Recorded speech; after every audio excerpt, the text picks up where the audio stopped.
One thing I'm very aware of is that you can read the specs, you can look online, you can look at pictures that the manufacturers have put up, but until you get something in your hands, you really don't know what you're dealing with. Now this is Blackmagic's Ursa camera, and this is something I kind of formed a little bit of an opinion about, not too much, because I hadn't seen it, but looking online, I thought, my goodness, it's a bit over 7 kilos, it's a bit of a monster.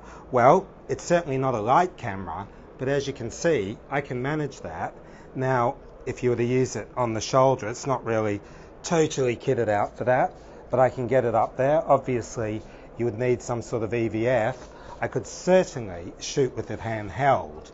Now, like I said, I might not want to do too many hours of that because it is heavy, but it's manageable. I can run around and I can shoot with this. And 90% of what I do is off a tripod. So this on a tripod, and I could have a great time working with it. Now, some people have said this big, beautiful screen that it has, that it's great to look at, but it's also big and it can be in the way. Well, it's obvious. Keep it shut when you don't want it in the way, and get yourself some sort of EVF because you're going to need it for certainly a lot of the shooting that you do running around. So I'm impressed, and like I said, don't form your opinions from what you see online and pictures, and certainly what people are saying on the forums. You've got to get it in your hands and then make up your own mind.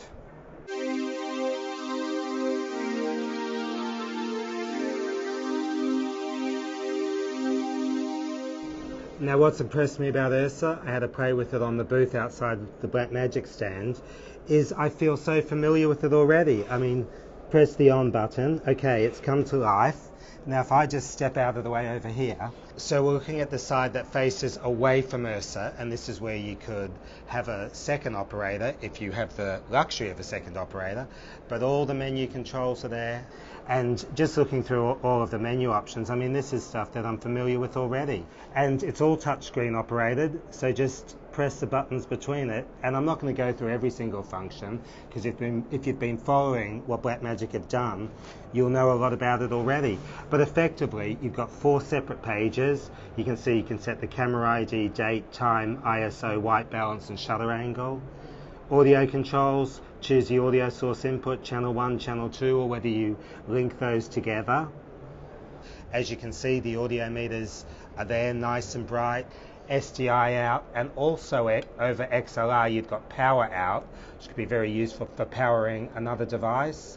And then we've got the very important XLRs in and out with phantom powering. That's obviously your audio controls. On the back of it, we've got the SDIs, SDI out, SDI in, which is particularly good. I love being able to feed into the camera as well, which means you can use it as a recorder. In here we've got recording options, whether you want 4K ProRes HQ, whether you want to do ProRes Proxy, ProRes LT, ProRes 422, ProRes HQ, and of course 4K RAW. And then the other options that we're already familiar with, frame rates, time-lapse options. In fact, this is identical to what I've got on the production camera 4K, which is one of the cameras I've already been using. But you can put a V-Lock battery on it. Obviously, that will add to the weight. But I'm sure there's some other affordable options you can get for power if you needed to. You can see we just power it straight in there on XLR, so you can do it that way. Spin it around the other side. Now, just looking here, you've got your record button, focus, iris, play, and then for moving between the clips. So in a way, it's reasonably minimalistic on controls. It's all in the menus and some hard wired buttons to choose from. Now, this is the wonderful screen that Ursa has, and some people have made the comment, do you really want a screen that big? It's going to stick out, it could get broken. Of course, any screen on any camera can get broken, but that's a fantastic screen to work with. I'd love to be out there shooting with it to see what it's like.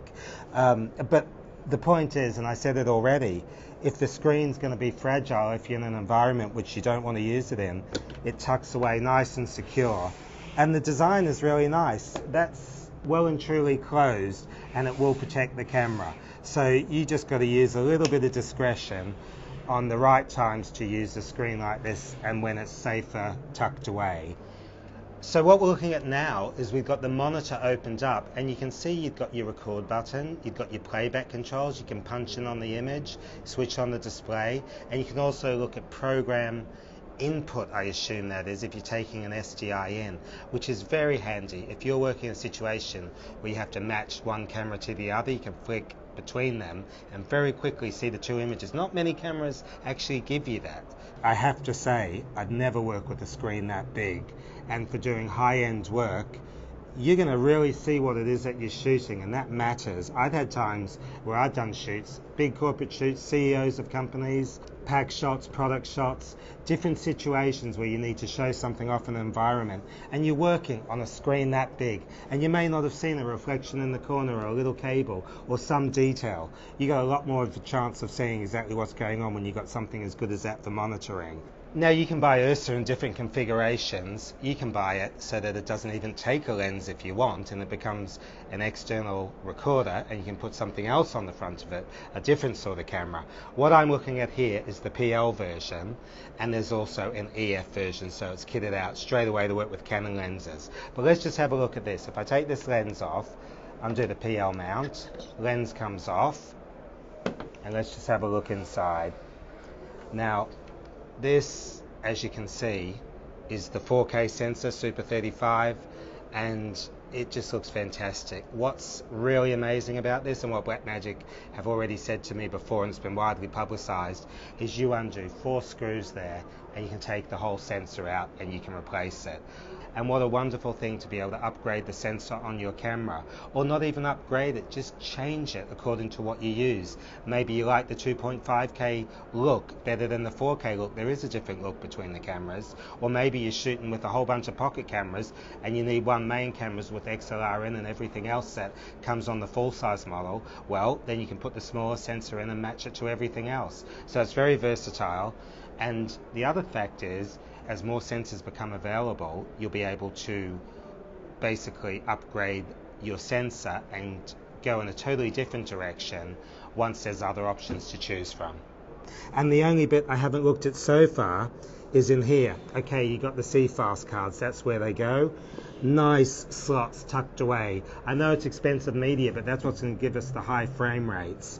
And also fits in nice, and it will be well and truly covered up if you've got the screen shut, and if you haven't, well, those slots will do exactly what we need to hide those cards away. And then if we look in here, we already went through on this side the menu options. Again, we've got the same options for menu, display, peaking, focus, iris, and slate, and then the power on off button. And what it is this here is mirrored on that side. Now Blackmagic, when they brought this out at NAB, they were saying that it can be used in a few ways. Single operator, where you just reach in and grab the buttons on this side. If you've got a second operator to do things on that side, great. Personally, I shoot on my own. I'm a single camera operator. It's very unlikely I'm ever going to have anyone to work on that side. But that doesn't mean that's not useful, because when I'm shooting, okay, I've got the nice big screen out. It'll be handy to just access controls there. There are other times I'm doing an interview, and you position yourself on the side of the camera according to where the talent is. So if I'm standing here and my talent's over there, I can access all my controls there and watch on the monitor as I'm doing my interview from either side. Now that's a big deal. I've had external monitors many times, because basically, if your talent's on one side and you position yourself on the same side as the camera, the eye line's not right. You want the talent looking across. So I don't need to rig up a whole system to see what's going on. Obviously, this camera's not going to be for everybody, because it is big, it is heavy. It's a full-blown production camera for feature films, high-end drama, all that sort of thing, commercials. But if it does appeal to you, it could be a wonderful tool. And not only that, there's nothing else on the market that does all the things that this does at this price point. And one more thing that I have to say is what I'm particularly revved up about is the fact that the Blackmagic production camera 4K and Ursa all use the same sensor. So you're going to have the same look between the 4K camera, the smaller one, and Ursa, which has a 4K sensor in it. But I'm excited. I think it's great. I really wasn't sure what to think about Ursa. Like I said, I'd read all the specs online, I'd had a look at it, but there's nothing like checking it out, and that's when you can really make the opinion.